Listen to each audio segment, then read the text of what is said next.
Bakit hindi natin mapigilan ng cravings kahit alam nating sobra na?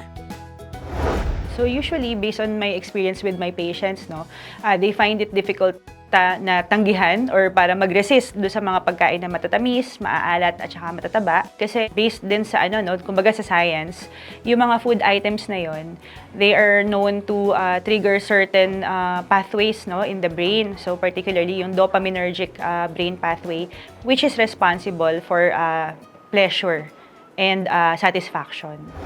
So yung craving, it's an intense desire to eat.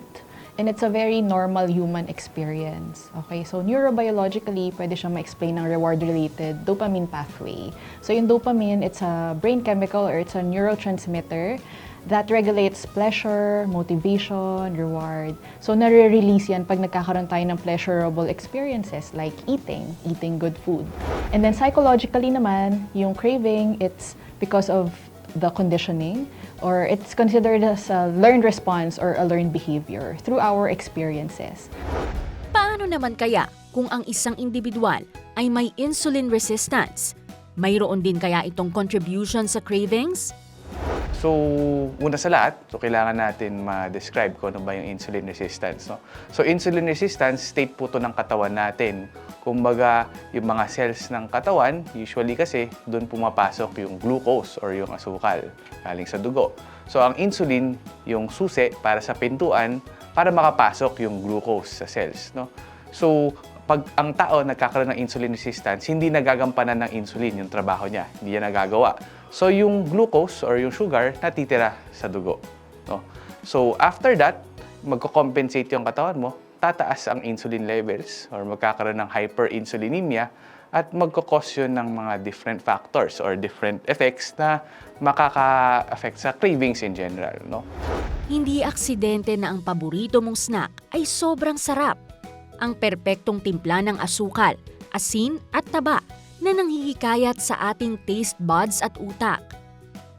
Mula sa texture, kulay, hanggang sa tunog ng crunch. Lahat ay dinisenyo para mahirapan tayong tumigil na kumain. Mainly, meron tayong few mechanisms. Number one is yung sa energy or disrupted energy. Bakit? Kasi nga, hindi nakakapasok yung glucose sa cells. So, yung katawan mo, nagsisignal na parang kulang ako ng energy, nagugutom pa ako. So, ang signal niya sa brain mo is kailangan kong kumain. So, gutom pa ako, so magli-lead siya sa hunger or minsan cravings din para magampanan niya yung energy requirement na hinahanap ng katawan mo. Pangalawa, meron din tayong reward system sa ating brain, yung sa dopamine, pag mataas yung insulin levels, naapektuhan din to. Ibig sabihin, yung threshold para magkaroon tayo ng pleasure from eating, tumataas. So, ang nangyayari, kahit kumakain tayo ng, for example, ng sugar or ng matamis na pagkain, sa dating levels, na-reach niya yung threshold. Nafe-feel niya yung pleasure ng eating, nakukuha niya agad yung cravings.